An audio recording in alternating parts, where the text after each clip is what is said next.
If you are wanting to register a trademark, it is very important that you know what you can and what you cannot register.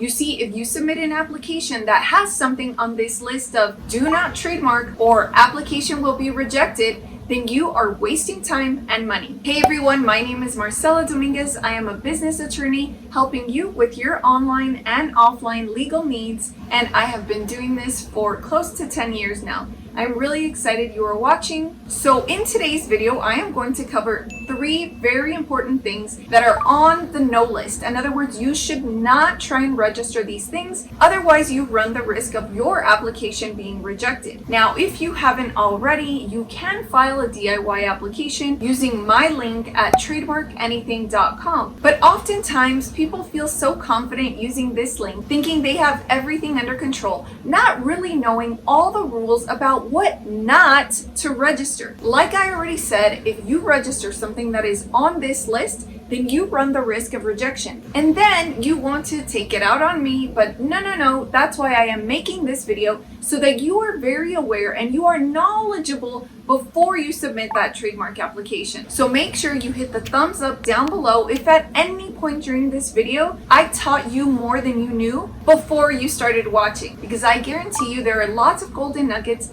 that you did not know. Number 1, you definitely want to avoid trying to register flags or emblems. Why is that? Well, in the Paris Convention, countries that have agreed to this particular rule say that they will not allow the registration of particular flags. So if you include the flag of, let's say, Australia or maybe Germany or the United States in your logo, then it carries a very high probability that it will be rejected. Now, the one exception to this is if you tweak the flag enough so that it doesn't necessarily, represent the flag in its entirety. Now, I'm going to show you a couple of examples up here because it's much easier than trying to explain what I mean. So if you distort it a little bit, if you manipulate the flag a little bit, if you, change the shape that's around it so that it doesn't necessarily look like a flag, then that might increase the chances that it will be registered, but it is not necessarily a guarantee that it will be registered. So I am about to show you some examples that were rejected by the Trademark Office.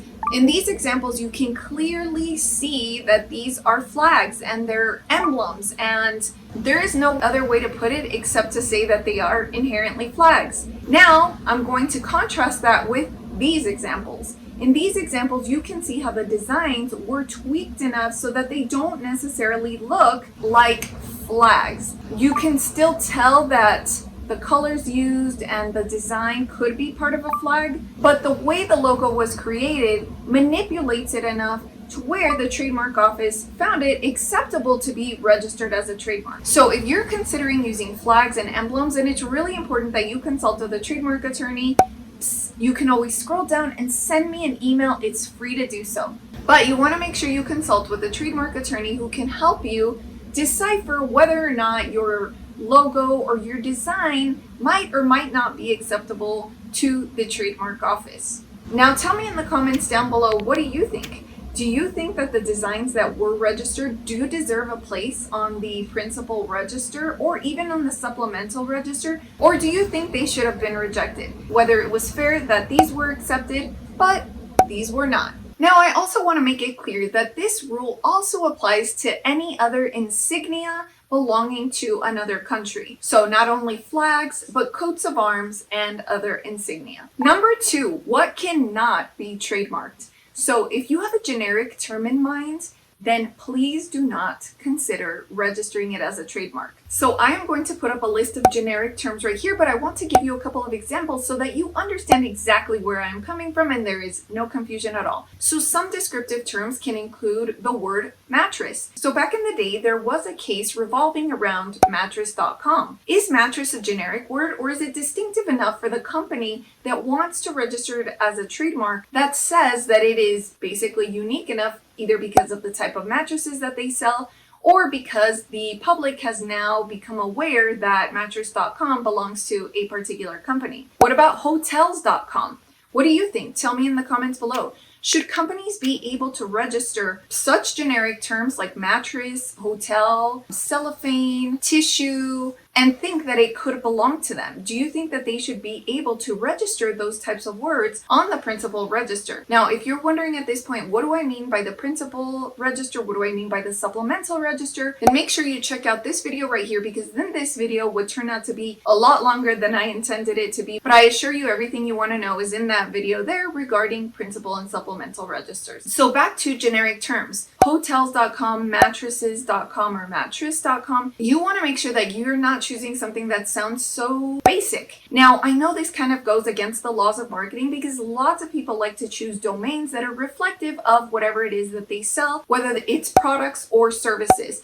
But for purposes of the trademark office and whatever you choose as your business name or slogan, you want to make sure that you are very thoughtful and that you watch this video till the very end, because these tips, like I said, are going to save you time and money. So by choosing something a little bit more distinctive and not so generic, you will be avoiding a rejection. And of course, it's not a guarantee, but I have done this long enough to know that these rules I am providing you are from experience. And with the examples I am giving you, I'm hoping that you really get at least a very good grasp of the rules revolving around trademark laws and what you can register and what you cannot register as a trademark. Number 3, misdescriptive terms. Now, before I go into misdescriptive terms, I want you to stay till the very end, because I have a bonus, which is also something that you cannot trademark, and you want to make sure you listen to that. But in number 3, I am going to cover misdescriptive terms. So a misdescriptive term means that you could be misleading the public.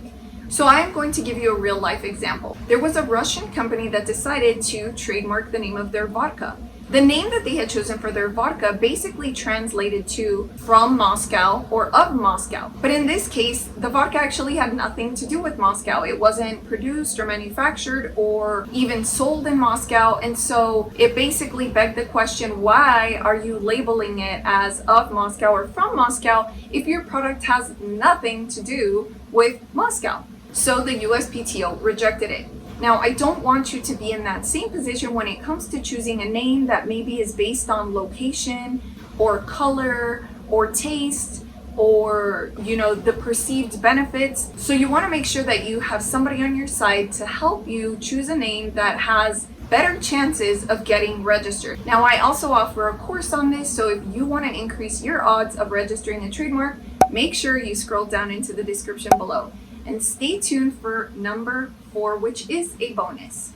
Number 4, my bonus tip. If you are somebody that's in the cannabis industry, or maybe you sell things that could potentially be considered as illegal in certain states, or could potentially be considered unlawful according to the federal laws of the United States, then you definitely want to listen to tip number 4. So when it comes to registering your brands and you have a cannabis related trademark, you want to consider whether this is something that has been registered in the past. So it's not impossible to register a cannabis related trademark, which I have seen done in the past, but it is not without struggle and it is not without its challenges. In other words, your chances are automatically reduced simply because cannabis is not legal at the federal level. So whenever you're invoking products or services that are not legal at the federal level, then you are basically invoking another cascade of questions. So in the case of cannabis, you have to ask yourself, is this against the Controlled Substance Act? And unfortunately, in these cases, it does not matter if you are registering a name for the cannabis directly or for accessories that you could be using with cannabis, because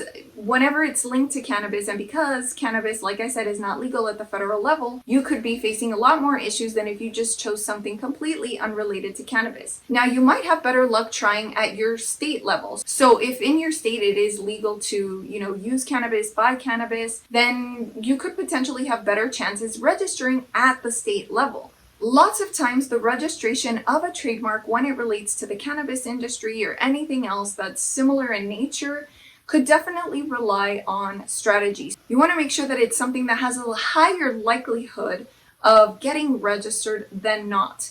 And there are ways to do that. But like I said, you can send me an email down below, or I'd be happy to chat with you. You can schedule a consult down below as well. The cannabis industry is very tricky, and until it becomes legal on a federal level, will we see a lot easier access to acquiring federal trademark registrations. But as it stands right now, there are some challenges, and that's just the lay of the land. So if this video was helpful and you think that it saved you time and money and you learned more than you knew before you started watching, make sure that you give me a thumbs up and you tell me in the comments below what you learned from this video and what you would like to see next. Make sure you watch this video right here because it is a great follow-up to this video so that you keep learning about your situation and what could potentially be in your future trademark journey. I'm here for all questions. Scroll down into the description and contact me because I love getting to know you and your business. I hope that I can help you in any way possible. And if you have an idea for my next video, make sure you drop it in the comments below.